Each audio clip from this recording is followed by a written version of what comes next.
అందరికీ నమస్కారం. రాష్ట్ర ప్రజలకి, శ్రేయభిలాషులకి, ప్రతి ఒక్కళ్ళకి 2019 సంవత్సరంలో జగన్మోహన్ రెడ్డి గారు అధికారంలోకి వచ్చాక నారా చంద్రబాబు నాయుడు గారికి ప్రతిపక్ష హోదా కూడా రాదు,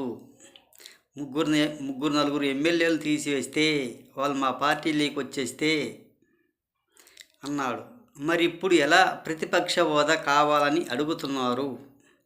మరి ప్రతిపక్ష హోదా కావాలంటే కనీసం 10% మంది ఎమ్మెల్యేలు ఉండాలి. మరి 10 మంది ఎమ్మెల్యేలు లేకుండానే ప్రతిపక్ష హోదా ఎలా కల్పిస్తారు? ఎలా సాధ్యమవుతుంది? ఒక్కసారి చెప్పండి మా రాష్ట్ర ప్రజలు కూడా. గత 5 సంవత్సరాలు అసెంబ్లీలో ఎన్ని అరాచకాలు, ఎన్ని మాటలు, ఎన్ని బూతు భాగవతాలు మాట్లాడారో ఒక్కసారి ఆలోచించండి. మరి 10% మంది ఎమ్మెల్యేలు లేకుండానే ప్రతిపక్ష హోదా ఎలా కలుగుతుంది? ఎలా సాధ్యపడుతుంది? మరి రాష్ట్ర ప్రజలకు ఏం చెయ్యాలని, ఏమి అడగాలని? ఇప్పుడు దాకా అడిగి చేసిన ఏం చేశారు? ఏ ఒక్క పని కూడా చేయలేదు కదా. మరి కేంద్రంలో ప్రత్యేక హోదా కోసం అడగవలసింది ప్రతిపక్ష హోదా కోసం అడుగుతున్నారంటే జనాలు నమ్మే స్థితిలో ఉన్నారా?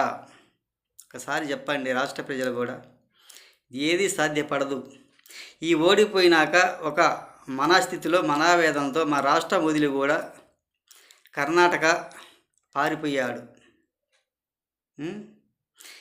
ఇక్కడ మనసు కొండలలో ప్రశాంతమైన వాతావరణం అని అక్కడికి పారిపోయి తలదాచుకొని వచ్చారంట. పాపం ఎంత మనస్థితికి దిగజారాడో, ఎంత ఈ విధంగా ఉంటున్నాడో ఒక్కసారి ఆలోచించండి. ఇదేనా మరి మనకు కావాల్సింది? అదేనా మన ఆంధ్రాకు ఒక ప్రతిపక్ష పార్టీ నాయకుడికి కావాల్సినది పరిస్థితి?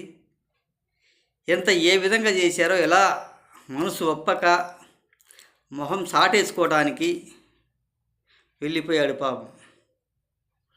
ఇది ఎలా సాధ్యపడుతుంది? ఏ విధంగా సాధ్యపడుతుంది? అసెంబ్లీలో ప్రతిపక్ష హోదా కల్పించమని ఇదేదో అడగవలసినన్ని అడగవచ్చు కదా. కేంద్రం వెళ్ళి ప్రత్యేక హోదా కావాలి, నాదంతా ప్రత్యేక హోదా గురించే కదా నేను పార్టీ పెట్టింది అని అవన్నీ మర్చిపోయి నాకు ప్రతిపక్ష హోదా కల్పించండి అని చెప్పడం ఎంతవరకు సహజం? ఒక్కసారి రాష్ట్ర ప్రజలు కూడా చెప్పండి. అది ఎప్పటికీ సరిపోదు.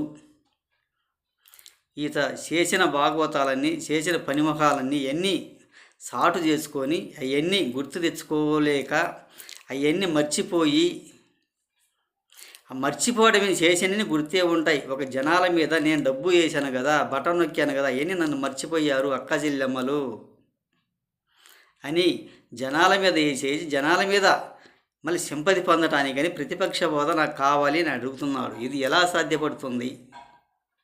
ఇది ఎప్పటికీ సహజమైనది కూడా సాధ్యపడదు. ఒక్కసారి మన రాష్ట్ర పరిస్థితి గురించి ఆలోచించుకోవాల్సిందిగా.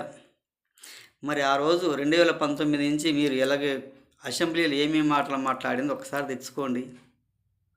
గుర్తు తెచ్చుకోండి. ఏ ఒక్కటి కూడా సరిగ్గా చేసింది కూడా కాదు అని తెలియజేస్తూ, ఇది ఎలా సాధ్యపడుతుంది, ఎలా అవుతుందో నీకు ప్రతిపక్ష హోదా కావటానికి అయినా చూద్దాం ఎలా అవుతుంది, ఏ విధంగా అయితే.